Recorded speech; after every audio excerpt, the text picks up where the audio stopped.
Programme کے تیسرے حصے میں ناظرین آپ کو خوش آمدید کہتے ہیں، اور بریک پر جانے سے پہلے آپ نے لائیو کالز بھی سنی اور آپ نے دیکھا، اور اس سے پہلے آپ نے ویڈیو اور کچھ تصاویر دیکھیں، سب چیزیں ملاحظہ فرمائیں، جس سے کہ اور ان کا چہرہ جو ہے آشکار ہوتا ہے کہ کس طرح سے یہ مسلمانوں کی صفوں میں گھس کے قرآن کی تلاوت کر کے نمازیں پڑھ کے اللہ اکبر کہہ کے اسلام کے ہی عظیم تاریخی ورثے کی پامالی پہ لگے ہوئے ہیں، اور آپ کے بچوں کو برین واش کر رہے ہیں، کس طرح سے لے کے جا رہے ہیں، مگر ان کے کارنامے ان کی جو ہے وہ اس کی وجہ سے ذلت ان کی دامنگیر ہو رہی ہے۔ آپ نے دیکھا ہم نے ایک معتمم صاحب کا جو قاری بھی ہیں ہم نے چلایا اور تصویر بھی دکھائی، اس کی ڈیٹیل بھی بتائی، پوری نیوز میں آپ دیکھ بھی سکتے ہیں اس کو، اہل بیت نیوز ایجنسی پر، ان تمام چیزوں پر، مختلف جگہوں پر ان تمام خبروں کو جو ہم نے پڑھی ہیں آپ براؤز بھی کر سکتے ہیں، اور مختلف پاکستان کے نجی ٹیلی ویژن سے جو پاکستان کی خبریں ہیں ان کو آپ دیکھ سکتے ہیں، مختلف چینلز کی ان کی ویب سائٹوں پر دیکھ سکتے ہیں۔ یہ تمام وہ خبریں ہیں جو کہ پاکستان کے نجی ٹیلی ویژنز کے اوپر نشر ہوتی رہی ہیں۔ یہ تمام چیزیں یہ آئے دن کے واقع ہو گئے ہیں کہ کچھ لوگ پکڑے جاتے ہیں جو کہ اس اتنے نجس فعل کا ارتکاب کرتے ہیں کہ وہ ریپ کر رہے ہیں، اور یہ تو انصاف نے تو حد ہی کر دی کہ چلتی گاڑی میں ریپ کیا۔ اور آپ دیکھیں کہ مدرسے کے معتمم بھی ہیں، وہ یہ چیزیں، یہی وہ اپیل ہے جو کہ ہم اس پروگرام میں ہر دفعہ ہر ہفتے آپ کے سامنے بیٹھتے ہیں، اپیل کرتے ہیں کہ خدا را یہ والدین کی، پیرنٹس کی ذمہ داری ہے کہ وہ جہاں پر مسجد میں نماز پڑھنے جاتے ہیں اس کا بغور بخوبی جو ہے وہ جائزہ لیں، دیکھیں کہ وہاں سے کس طرح کا، صرف آپ نے دو چیزیں دیکھنی ہیں، بلکہ ایک چیز دیکھنی ہے کہ آیا وہاں سے پیار، محبت اور اخوت کا درس دیا جا رہا ہے یا فتنہ انگیزی کی جا رہی ہے۔ اس سے زیادہ آپ نے کچھ نہیں دیکھنا، آپ نے اور کسی مسائل میں نہیں پڑھنا۔ اگر فتنہ انگیزی کی جا رہی ہے خود بھی دور ہو جائیں، اپنے جاننے والوں کو بھی دور کریں، مسجدیں بہت ہیں، وہ بھی اللہ کے گھر ہے، دوسری جگہ چلے جائیں، تو ایسی جگہ نہ جائے جو کہ فتنہ انگیزوں کا گھر ہو، بنام مسجد ہو، بنام مدرسہ ہو، کہ آپ وہیں کیوں بھیجیں اپنے بچے کو قرآن پڑھنے۔ پھر وہ ایسے لوگ نکلتے ہیں، قاری عثمان ٹائپ کے لوگ نکلتے ہیں جو کہ چلتی گاڑیوں میں ریپ کرتے ہیں یا سامنے سے گزرنے والی بچیوں کو گھر میں گھسیٹ لیتے ہیں، اور رسوائی کا سبب بات خالی اس مولوی کی، اس آدمی کی رسوائی نہیں ہے، رسوائی ہوتی ہے پورے ملک و ملت کی، پورے پاکستان کی، پورے آپ کے جو ہے وہ اسلام کے اوپر یہ بدنما داغ ہیں، یہ سیاہ دھبے ہیں، یہ بلیک اسپاٹس ہیں اسلام کے پاک اور طاہر دامن کے اوپر جو ان نجس لوگوں کی وجہ سے لگے ہیں۔ اگر آپ ان کو اپنی صفوں سے نکال باہر کریں گے تو یہ پھر جو ہے وہ ایسے کام، مذموم کام جو ہے وہ انجام نہیں دے پائیں گے۔ مسئلہ یہی ہے کہ نادانی جو ہے وہ امت کی ہے کہ لوگ ان کو مسلمان سمجھتے ہیں، لوگ ان کو جو ہے وہ اپنا حصہ سمجھتے ہیں، لوگ سمجھتے ہیں کہ بہت اچھے قاری صاحب ہیں، وہ اپنے بچوں کو بھیج دیتے ہیں، پلٹ کے خبر نہیں لیتے کہ وہ کس طرح سے بچوں کو برین واش کر رہے ہیں، کس طرح سے وہ نام جہاد کا کہہ کے اور بچوں کو جو ہے وہ شام بھجوا رہے ہیں، اور وہاں پر وہ جا کر لوٹ کھسوٹ کر کے اس کے بعد وہاں فنار ہو جاتے ہیں۔ تو اس طرح سے تو آپ کی اپنی فیملی بھی افیکٹ ہو رہی ہے، اور آپ اپنا بچہ بھی کھو رہے ہیں، اور خدا کی عقل جواب بھی دیں گے کہ جو کہ آپ کی ذمہ داری تھی وہ کس طرح سے جا کے اس نے دوسرے مسلمانوں کی گردنیں اتاری اور ان تمام حرکات کا ارتکاب کیا۔ تو یہ تمام ذمہ داری جو ہے وہ پیرنٹس کی بھی ساتھ ساتھ ہے۔ تو ہم اسی میں ہم نے اپنے لائیو نمبر ڈسپلے کر دیے ہیں اور لائیو کالز کا سلسلہ جاری ہے، تو ہم چاہیں گے کہ آپ بھی ہمارے پروگرام میں آئیں اور اپنی قیمتی آراء سے جو ہمیں آگاہ کریں کہ ہم نے جب تمام چیزیں آپ کے سامنے رکھی ہیں، آپ کی نظر کی ہیں، آپ کی خدمت میں پیش کی ہیں، تو آپ کیا کہتے ہیں اس پر کہ کیا یہ کتنے % جو ہے وہ کتنا جو ہے وہ ہم اپنا میسیج اسپریڈ کرنے میں کامیاب ہیں، اس کی تشہیر کرنے میں ہم کامیاب ہو رہے ہیں، آیا ہم ان کا چہرے کو مزید واضح کر پا رہے ہیں یا نہیں؟ تو یہ تو آپ کی کالز ڈیسائیڈ کرے گی، آپ بتائیں گے، کیونکہ یہ آپ کا اپنا ٹی وی ہے، آپ کی اپنی آواز ہے، آپ آتے ہیں اس پہ بات کرتے ہیں۔ تو جب تک کالر ہمارے پاس آنے میں ٹائم ہے تو میں اسی کے اوپر بات کریں گے کہ کس طرح سے یہ جو ہے وہ اسلام کے نام پہ جو ہے وہ قتل عام اور غارت گری جو ہے وہ انہوں نے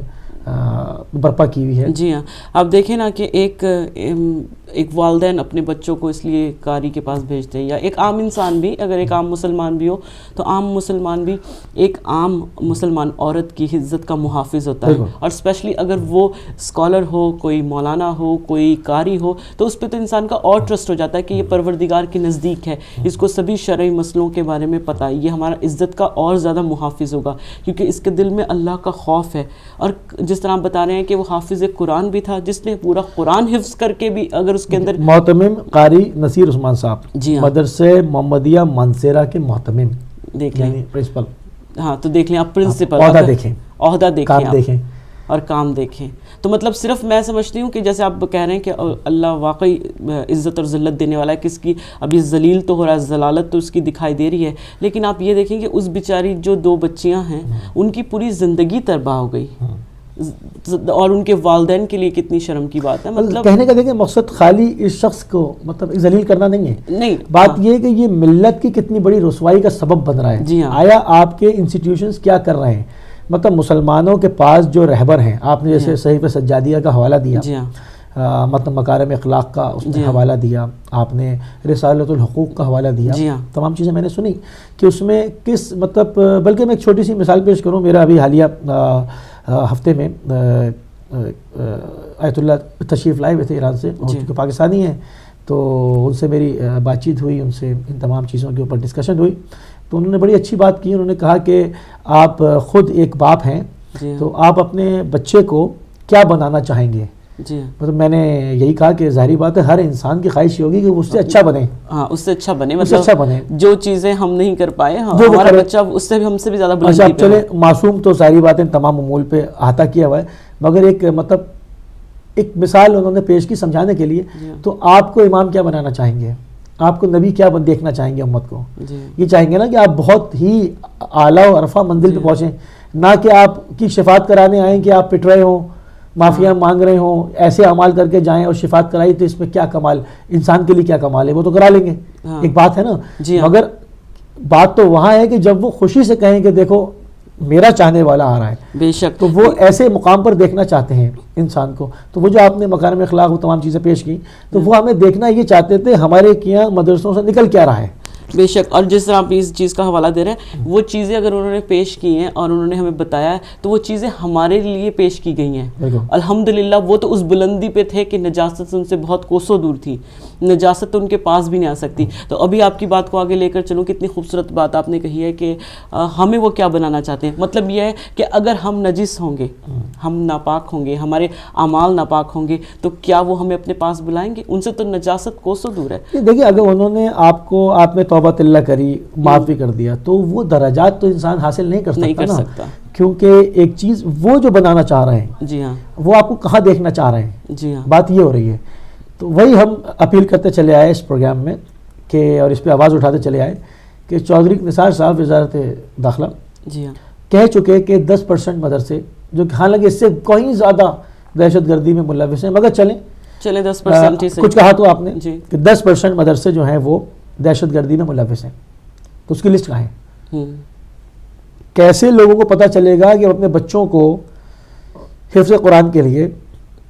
دینی تعلیمات کے لیے جہاں بھیج رہے ہیں, آیا وہ ان 10% میں ہے یا وہ اچھے مدرسوں میں ہے؟ اب جس طرح آپ وزیر داخلہ کی بات کر رہے ہیں کہ انہوں نے ایک چیز ایگری کر لی کہ جی ہاں میں اس بات کو مانتا ہوں, میڈیا میں ایگری کیا, ہاں میڈیا میں ایگری کیا کہ 10% جو مدرسے ہیں وہ اس چیز میں ملوث ہیں. تو اب ایک بات ماننے کے باوجود وہ اس چیز کی لسٹ نہیں دے رہے. بالکل. تو مطلب ایک عہد کر لیا آپ نے, آپ وزیر ہیں, آپ ملک کے سربراہ ہیں, آپ نے ایک چیز عہد کر لی, لیکن پھر بھی اتنا آپ کے پاس اتنا جو قلمدان ہے, وہ اتنا مطلب بڑی رسپانسیبل آپ کی جو سیٹ ہے وزارت داخلہ کی, جی ہاں, آپ کے پاس ذمہ داری بنتی ہے, آپ کو تمام ایجنسیاں بتاتی ہیں جی کہ کیا ہے کیا نہیں ہے. پھر آپ جو ہے وہ 10% کی لسٹ نہ دیں اور پھر میڈیا کے اوپر ایسی چیزیں آئیں, تو اس سے خالی ایک انسان ذلیل نہیں ہو رہا جس نے حرکت کی ہے, پوری ملت ذلیل ہوئی نا. مطلب پوری قوم کی رسوائی ہوئی کہ یہ ان صاحب نے چلتی گاڑی میں کیا کیا, یا ان کے سامنے سے بچی گزر کے 10ویں کلاس کی اسکول جا رہی ہے تو گھسیٹ لیا. جی ہاں, تو یہ جو ایک چیزیں ہیں, جس طرح ہم نے اور خبریں دکھائیں, اس کے اندر تصویریں دکھائیں کہ انہوں نے کس طرح سے لوگوں کو ذبح کر رہے ہیں, کیا کر رہے ہیں. یہ ایک جگہ پر بحیثیت صرف شخصی بنیادوں پر جو ہے وہ ان لوگوں کی خالی بے عزتی نہیں ہے, ان کی تو ہے ہی, دہکتا عذاب بھی خدا کی ان کے مہمانی کے لیے تیار ہے, مگر یہ پوری قوم ملت کی رسوائی ہے. پورے اسلام پہ آپ جو ہے وہ کالک مل رہے ہیں, ان کے دھبے جو بلیک اسپاٹ ہیں. ابھی آپ کی بات ہی کو آگے لے کر چلوں کہ مطلب اگر ہمارے کردار اتنے اچھے ہوتے, اب اگر جب غیر مسلمان اس خبر کو دیکھیں, اگر وہ رخ بھی کر رہے ہیں اسلام کی طرف آنے کا, تو سوچیں گے کہ نہیں ہم جہاں پر ہیں وہیں پر صحیح ہیں, کم سے کم ہمارے رہبر ہمارے ساتھ یہ تو نہیں کر رہے. مطلب ہر مذہب میں ہوتا ہے, مطلب تھوڑا بہت مذہب برا نہیں ہوتا, انسان برا ہوتا ہے, لوگ برے ہوتے ہیں. لیکن کہنے کا مقصد یہ ہے کہ میں تو یہ سمجھتی ہوں کہ جناب رسول خدا جو مذہب چھوڑ کے گئے تھے, جو اسلام چھوڑ کے گئے تھے, اور ہمارے ائمہ جو ہمیں تعلیمات دیتے رہے, اگر ہم ان پر چلتے تو ہمیں کوشش کرنے کی ضرورت نہیں تھی کہ کوئی اسلام کی طرف آتا. آج پوری دنیا اسلام کی طرف ہوتی, ہماری اعمال کی وجہ سے لوگ دور بھاگ رہے ہیں. دوسری جو قومیں ہیں جی وہ تو یہ دیکھیں گی نا کہ آپ کے پاس سے کیا میسج جا رہا ہے، جی آپ کا کیا جو ایک مذہبی فرائض ہیں اس کے اندر آپ کتنے راسخ ہیں، جی یعنی وہ آپ کے اندر کتنے راسخ ہیں، اس کی اپلیکیشن کتنی آپ سے ہو رہی ہے۔ اب جب آپ ایسے کارنامے کریں گے اور جب پوچھا جائے گا، وہ ایک عام آدمی بھی نہیں، مدرسے کا محتمم جی جو ہے وہ ایک مذہبی اسٹوڈنٹ، جب وہی حرکتیں کرے گا اور پلس یہ کہ لوگوں کو ذبح کیا جائے گا اور باقاعدہ میڈیا پہ آ کر بیان دیے جائیں گے کہ بینکوں کو لوٹ لو، مال غنیمت ہے، اور قائد اعظم کو جو کہ بانی پاکستان تھے، جنہوں نے مسلمانوں کے لیے اسلام کے نام پہ ایک جگہ لی، ایک ملک بنایا، پوری زندگی سیکریفائس کر دی، بے شک انہوں نے، ان کی بہن نے کہ جو ہے وہ، اور اس میں ہزاروں اور لاکھوں کی تعداد میں لوگوں نے قربانیاں دی، آپ کہیں کہ جی ان کو ہم کافر اعظم سمجھتے تھے، اور پھر ان کی حمایت میں پاکستان میں کمیٹیاں بنائی جائیں، حکومت کے اندر لوگ بیٹھ کے ان کے لیے قصیدے اور کالمز لکھیں جی اور وہاں پر بیٹھ کے ان کے ساتھ مذاکرات کی باتیں کریں، یہ کیسا تماشا ہے؟ کیسا یہ وہی تماشا ہے جو اسلام کے ساتھ ہوتا چلا آ رہا جی ہے۔ ہاں، پاکستانی لٹریچر میں قائد اعظم کو پڑھایا جائے، نیسیسری سبجیکٹ ہو آپ کا، اور انہی کے بارے میں ان کی توہین تو کوئی بیٹھ کے ہندوستان میں بھی نہیں کرتا، حالانکہ ان کے مخالفین ہیں، مگر چونکہ ایک اتنی بڑی شخصیت، فاؤنڈر آف پاکستان، جی ہاں اگر آپ کا ان سے نظریاتی اختلاف بھی کسی کا ہے تو اس پرسنل اختلاف پڑھا لکھا آدمی نہیں کرے گا، بے شک یہ بتائے گا کہ بھئی ہمارے نظریاتی اختلافات یہ ہیں مسلم لیگ سے، جی ہاں یہ کہے گا نا وہ یہ تو نہیں کہے گا کہ ہم کافر اعظم سمجھتے ہیں، ہر ایک کو کافر سمجھتے ہیں، ہم کل بھی سمجھتے تھے آج بھی، یہ تو باتیں نہیں کرے گا وہ جو ان لوگوں نے باتیں کی۔ اچھا، اگر کوئی غیر مسلم ہو، ایک مثال کے طور پہ، میں ان کی حمایت نہیں کر رہی جنہوں نے کہا ہے، لیکن ایک مثال کے طور پہ کہہ رہی ہوں کہ اگر کوئی غیر مسلم ہو، آپ اس کو کافر کہہ رہے ہیں، تو اس بات سمجھ میں بھی تھوڑی سی آتی کہ بھئی وہ غیر مسلم ہے، لیکن ایک مسلمان کو ایک مسلمان کافر کیسے کہہ سکتا ہے؟ کون سا قرآن وہ لوگ پڑھ رہے ہیں کہ جس میں ایک مسلمان کو ایک مسلمان کافر کہہ رہا ہے؟ تو مطلب سمجھ میں نہیں آتا۔ اور وہ ویڈیو آپ نے جو دکھائی ہے تو وہ بڑی بہترین ویڈیو ہے کہ اس میں مطلب یہ ساری باتیں جو ہیں وہ ہم ابھی مطلب اس کو جاری رکھیں گے۔ بے شک۔ تو ناظرین، اسی کے ساتھ جو ہے وہ ہمارے پاس ایک مختصر سے وقفے کا، اچھا تو یہ کہ ابھی ایک بریک کا بھی ٹائم ابھی ہونے والا ہے، تو جی آپ اپنی بات کو جو ہے وہ جی ہاں، جو آپ نے، میں یہی کہہ رہی تھی کہ جو آپ نے اپنی ویڈیو دکھائی اس میں میں بلکہ ہمیں جتنی بھی زیادہ تعریف کرنی چاہیے اس مولانا کی، مطلب کرنی چاہیے کہ انہوں نے اپنی قوم کو یہ بتایا کہ دیکھو یہ ہم میں سے نہیں ہے۔ باقاعدہ انہوں نے حدیث نکال کے جو ہے وہ جی پیش ہاں کی کہ جو مطلب اس کا بھی مقصد بالکل بہنے یہ تھا کہ جو لوگ اسلام کے نام پہ جی ہاں یہ سب کر رہے ہیں اور اسلام کی ایک بھیانک پکچر جو ہے وہ دوسری مغربی اور مختلف اقوام کو دکھا رہے ہیں، تو انہوں نے اس چیز کے اوپر سے جو ہے وہ پردہ چاک کیا کہ 1400 سال پہلے نبی کریم صلی اللہ علیہ وآلہ وسلم فرما گئے کہ یہ